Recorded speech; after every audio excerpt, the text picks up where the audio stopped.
What's up, folks? Welcome back to TacticalTortoise. My name is Trevi, and it's time for another datasheet deep dive. Today, we're going to be jumping into the profile for Deathwing Knights. Last weekend, I was live with the Crucible GT down in beautiful sunny Orlando, Florida, and that was won, spoiler alert, by the way, by John Lennon and his Gladius Task Force Dark Angels that featured 15 of these cheeky buggers, and I think it is high time to talk about this datasheet, what makes it tick, and some ways that you can use to finally defeat them. So with that, please drop a like in the video, subscribe on the channel, all the YouTube things that you hear about in every video, and let's hop in to this unit. Deathwing Knights are a variety of Terminators available specifically for the Dark Angels Space Marine faction. Their top line profile is very Terminator coded. They're move 5, toughness 5 with strong saves, a 2+ armor, and 5+ invulnerable save with 4 wounds. Now, part of the core kit of Deathwing Knights is using this strong defensive profile to stack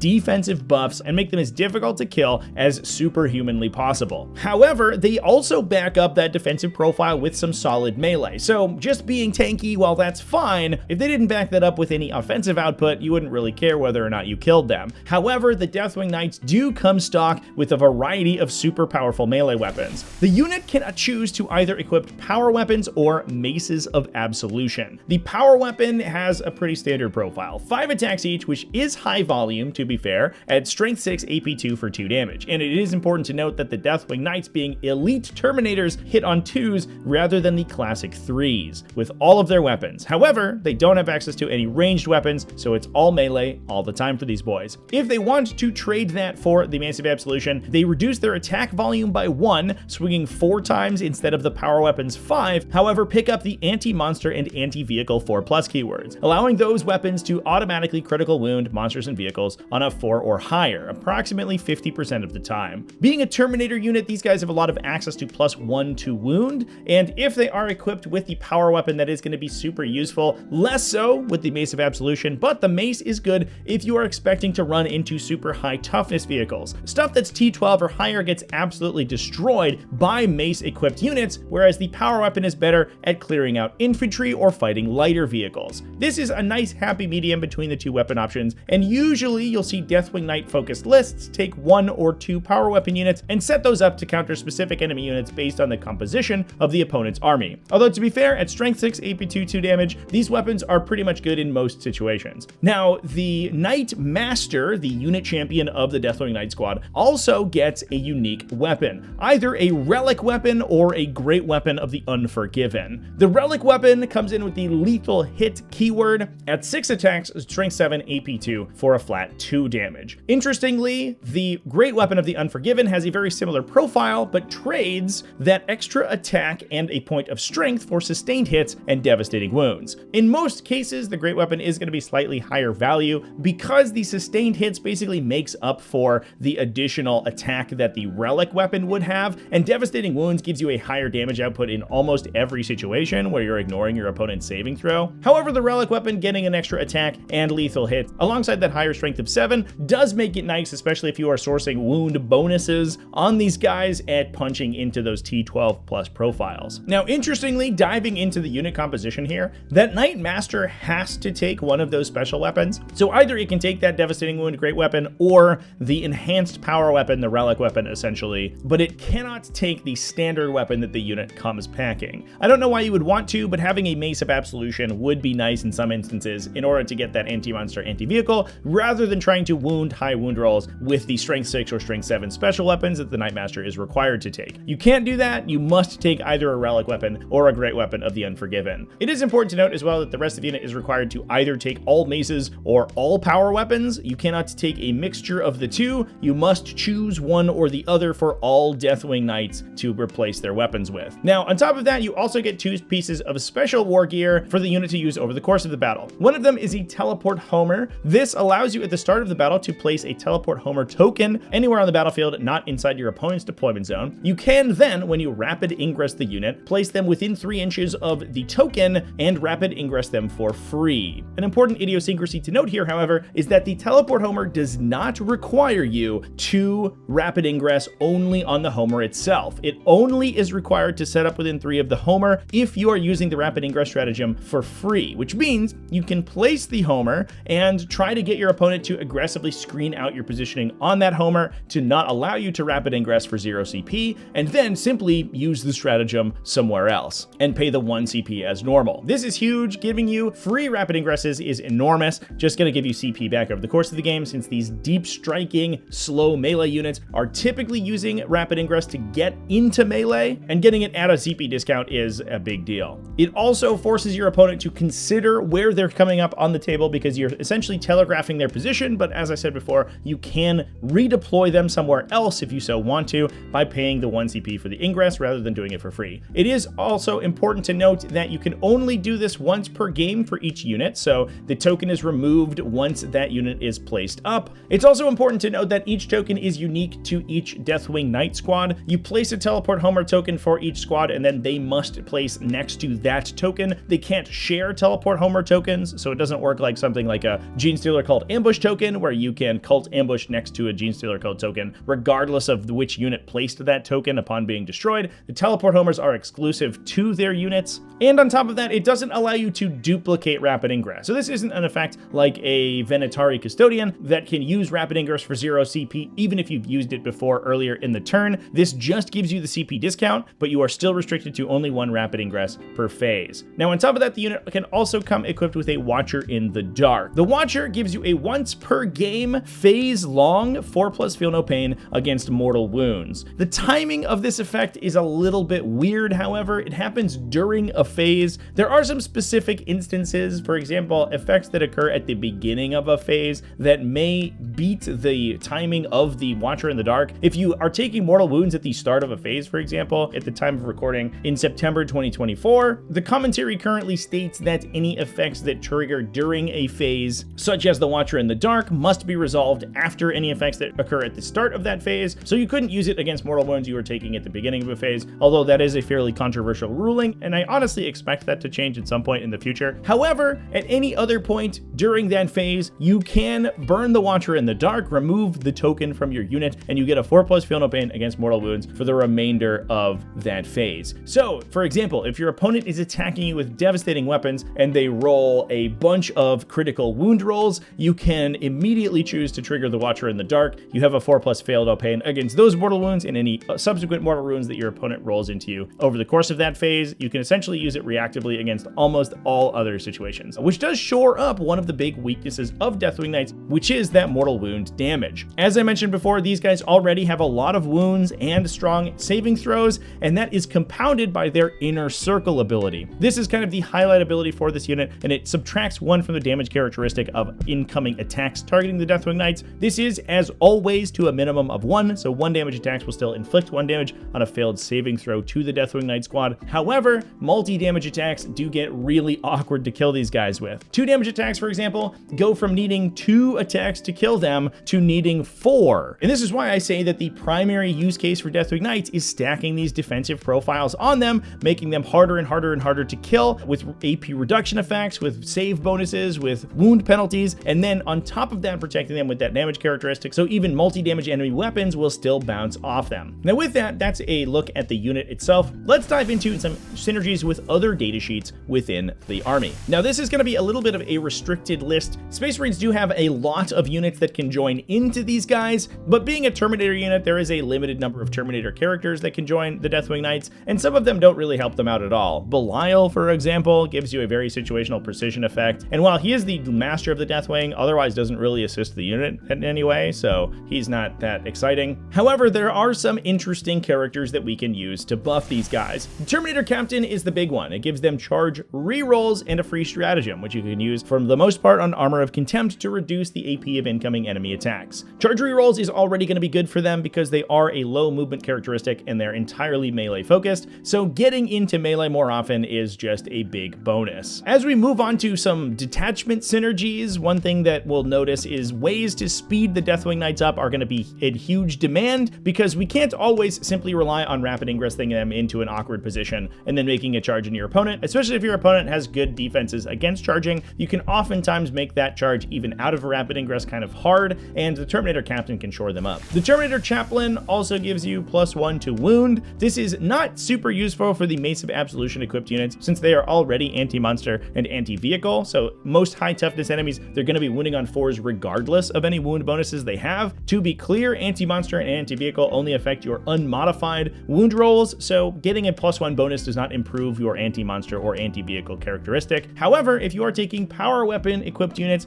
and you have that high volume melee attack, getting +1 to wound on those 5 attacks per model is huge. These guys will also provide you with permanent 4+ feel no pain against mortal wounds. While the unit already has a Watcher in the Dark, this gives you additional redundancy on that ability, and you could use it more often. One way to defeat Deathwing Knights is to hit them with mass mortal wounds, and having only one Watcher in the Dark can be a problem for them, but the Terminator Chaplain shores that up. The Terminator Librarian is an interesting inclusion. They also have an additional defense against psychic damage. A lot of mortal wound generating effects are psychic, although it is important to note not all of them. Things like grenades or tank shocks will still do damage without having the psychic keyword. However, a lot of devastating wound weapons are psychic, and there are a lot of psychic abilities that inflict mortal wounds like Vortex of Doom or Doombolt, and having a Terminator Librarian to protect against those is a benefit. He also gives you sustained 1 on all your weapons, which is pretty good, especially given the fact that the Deathwing Knights always hit on 2s. If they are benefiting from a hit reroll, for example, from Oath of Moment like all Space Marine units have, they can pretty reliably fish for additional hits by just rerolling any non-critical hit. And especially if you can source any additional critical effects, these guys become pretty scary by just trying to roll critical hits with rerolls. The Terminator Ancient gives the unit +1 OC. Deathwing Knights as a baseline come in at only OC 1, so one thing that they're actually kind of bad at is holding objectives. They're good at surviving on those objectives, but they are generally pretty bad at taking the objectives away from enemies or holding them against enemy disruptive units. Things like OC2 Imperial Guardsmen can just take objectives away with 3 models from this huge unit of expensive Deathwing Knights,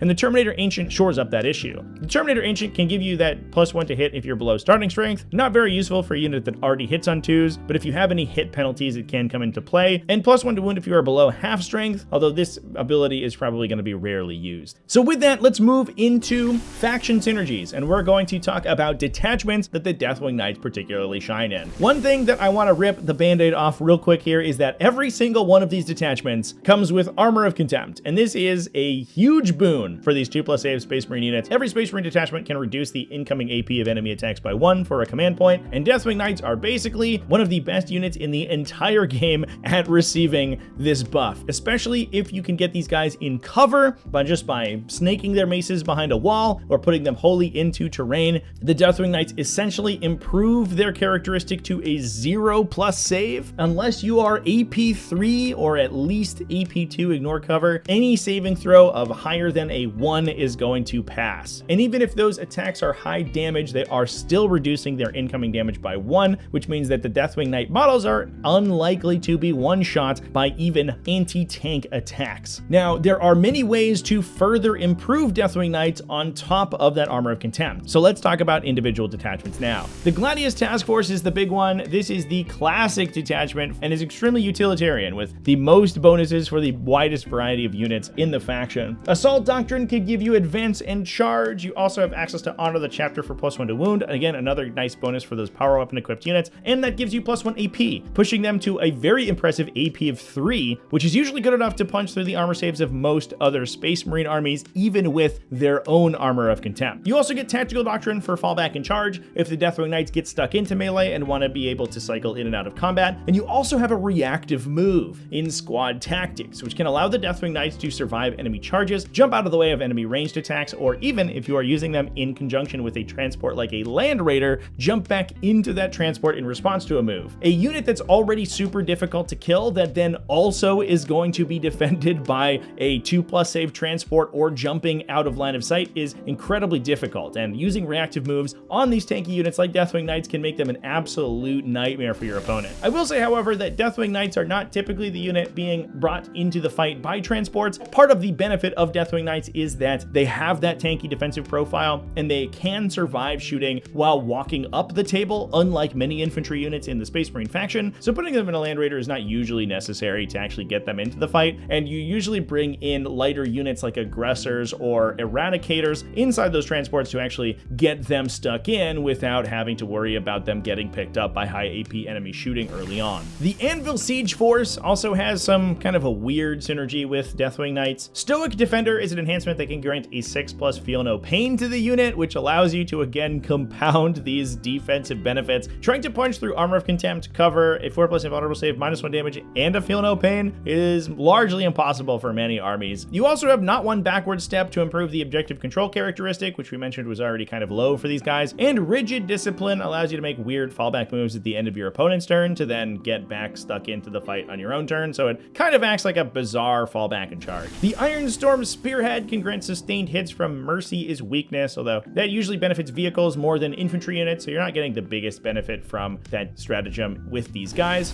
The Firestorm Assault Force allows you to get +1 to wound from Crucible of Battle, another good benefit for the sword-equipped models. Stormlance Task Force gives you Advance and Charge. That is another good way to improve the threat range of the Deathwing Knights. They start out at a very slow movement, and being able to permanently advance and charge all the time is great. You can use Portents of Wisdom to extend that threat range by re-rolling your advance rolls, and you also get a reactive move from Wind, Swift, and Evasion to move them up to 6 inches. In this case, it would be only 5 inches because the unit only has a movement of 5 in response to enemy movements coming towards them, which, as I mentioned before, can be super useful. The Vanguard Spearhead and similar sub-factions and detachments to it have always had a weird relationship with heavy infantry because they tend to be infantry-focused, very defensive and maneuver-oriented detachments, which, ironically, has the biggest benefit for things like Terminators and Gravis armored units, despite the fact that it is ostensibly kind of a Phobos-coded detachment. In this case, the Shadow Master's detachment roll for the Vanguard Spearhead gives you -1 to be hit and the benefit of cover when being attacked from outside 12 inches. Getting cover even while out in the open is big, especially if you combine that with Armor of Contempt, and adding a -1 to hit on top of their -1 damage can just blank additional incoming attacks. You also have a bunch of maneuver-focused abilities to move these guys around the table. This includes Infiltration with Blade Driven Deep, an enhancement that can give a character and their attached unit this ability to forward operate out in front of your deployment zone. As a bit of an aside, it's not a direct synergy, but it can help a little bit. This detachment also includes Shadow War Veteran, which can give one of your characters a Lord of Deceit CP tax aura. This is good on aggressive melee units like the Deathwing Knights, since you are more likely to have the character in range in a relevant position when you're up close to your opponent, and either you or they are trying to kill each other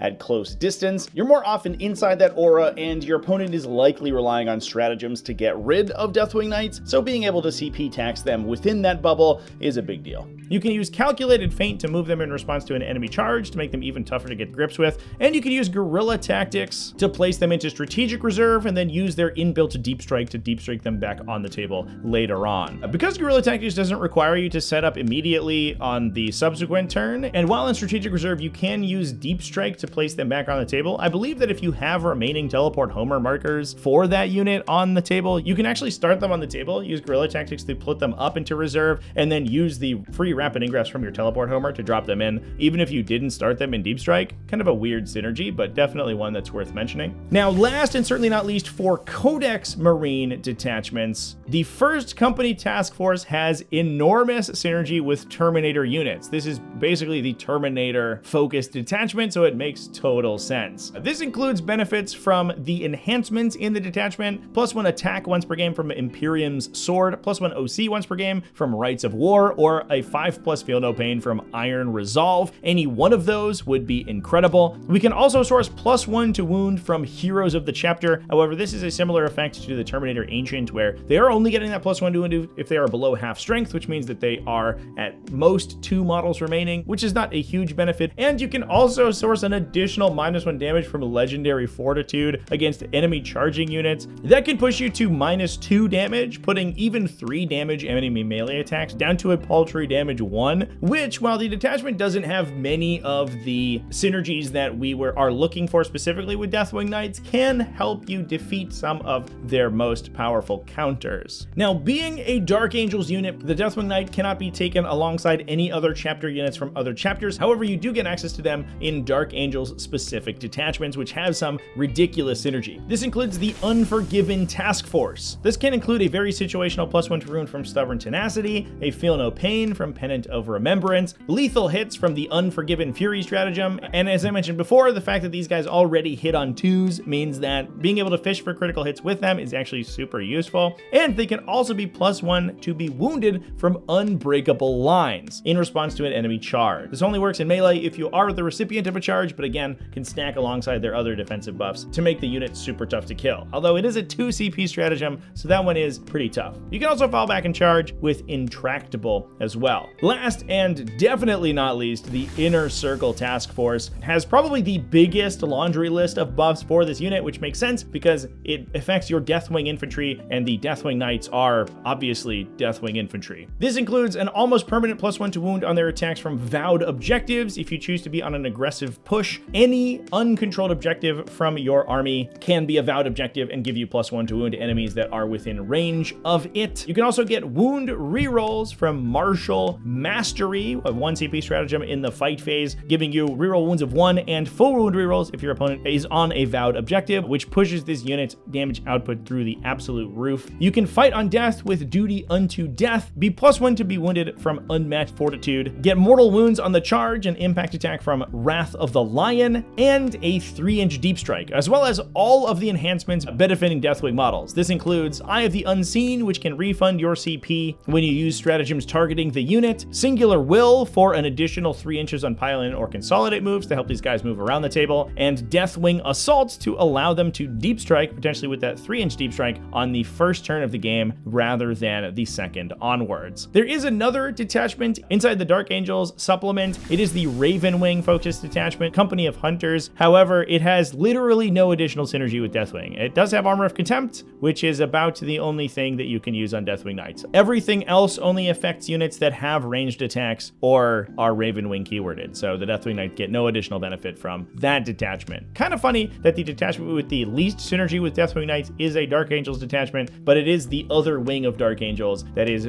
exact opposite of Deathwing, so it makes thematic sense. So with all that being the case, this unit is an absolutely terrifying foe to face. They are exceptionally strong in melee with as many as 20 plus attacks, being able to source many offensive effects, and be extremely hard to kill on the crackback at 4 wounds, -1 damage, potentially -1 AP, potentially cover, and stacking additional buffs on top of that based on the detachment that they are in. They're incredibly difficult to shoot down before they get there. On top of that, they can also help deliver themselves with free rapid ingresses and their own inbuilt deep strike ability, which makes them not maneuverable, but unpredictable to fight on the table. So how exactly do we defeat them? The first one is ignoring modifiers. As I have said many times, these guys are trying to stack as many modifications to their opponent's attacks as physically possible. This includes AP reduction effects, damage reduction effects, and even wound or hit roll effects. And if you have an ability like the Champion of Humanity that we talked about earlier, you will ignore literally all of those. The only benefit that they can gain against an attack like that is the benefit of cover, which is good, but is much easier to counteract than all of those additional abilities that we talked about earlier. Being able to source mass medium impacts like 2 damage weapons or high impact weapons that can ignore modifiers. If you have a character like Mortarion or the Silent King, or an enhancement or attachment ability that allows you to ignore those modifiers, can one-shot these units and definitely requires the Deathwing player to play much cagier than they would normally. In addition to that, sustained mortal wounds is also a good way to get around them. As I talked about before, they do have mortal wound protection baked in on their datasheet in the form of the Watcher in the Dark. However, it's important to note that the Watcher in the Dark is only once per game and only affects them for a single phase. So if you can encourage your opponent to trigger their Watcher in the Dark early in response to devastating damage or mortal wound effects, potentially even spreading those effects around their army if you have multiple instances of them to try to force them to make use of multiple Watchers in the Dark in a single turn. The next turn, assuming that you get another chance to try to kill these guys, they will have no defense against those mortal wounds, and things like Vortex of Doom or mass devastating damage will actually make quick work of these guys. If you are just trying to push through their defensive profile, you're gonna need some pretty hefty attacks. 3-ish damage is gonna be probably the most efficient at killing them because of that built-in -1 damage that pushes them back to 2 damage and means 2 converted attacks will kill a single Deathwing Knight, assuming they don't have access to any sort of feel no pain. You also need exceptionally high AP values in order to beat the benefit of cover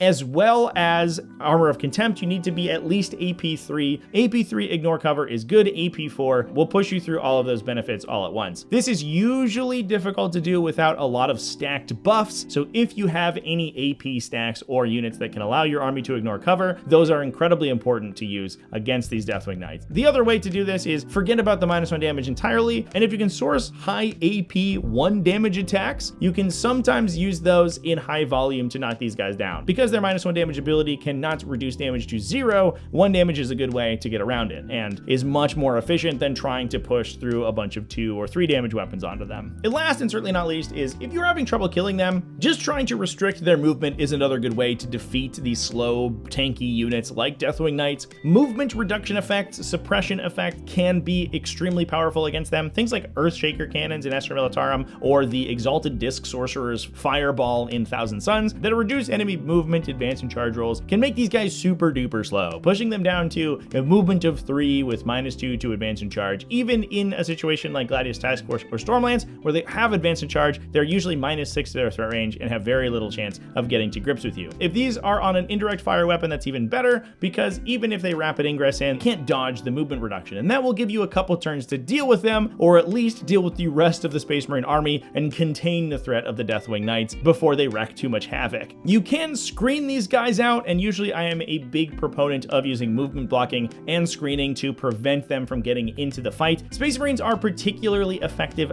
against this style of play, however, because they have a lot of efficient units that are good at clearing screens. Units like Jump Pack Assault Intercessors can run out and are usually paired alongside Deathwing Knights. So if you are moving your light infantry forward to try to stop the Deathwing Knights from rapid ingressing into a scary position, your opponent can simply use Jump Pack Assault Intercessors to kill those units without even bringing in their Deathwing Knights and saving them for a future turn when you have less stuff to protect yourself. That combination is a little bit tough to deal with if you don't have any of these other effects, but certainly ignoring the Deathwing Knights is not a great solution, but can be useful if you can kill literally everything else in the Space Marine army, which often is what happens, and you are maneuverable enough not to get stuck in your deployment zone by serried ranks of shield-equipped Deathwing bearing down on you. You can try to skirt out from under their position to get yourself into positions to take their backline objectives or simply outscore them on objectives. Using fast, light units that are high OC is a good way to prevent these guys from racking up score against you, as well as if you can run into their face and prevent them from moving, and then simply take the objectives out from under them. There's not really much they do, and while they will kill whatever's in front of them, that means that they're killing low-value units rather than getting stuck into your most expensive pieces. But if you have any specific strategies that you use to defeat Deathwing Knights or units like them, let me know down in the comments section. Thanks for watching all the way to the end of the video. Thanks as well to everybody who supports Tactical Tortoise, either over on Patreon at patreon.com/tacticaltortoise, YouTube channel members, and Twitch subscribers. All you people are amazing. I absolutely love you. Remember to keep it classy, folks, and have happy wargaming.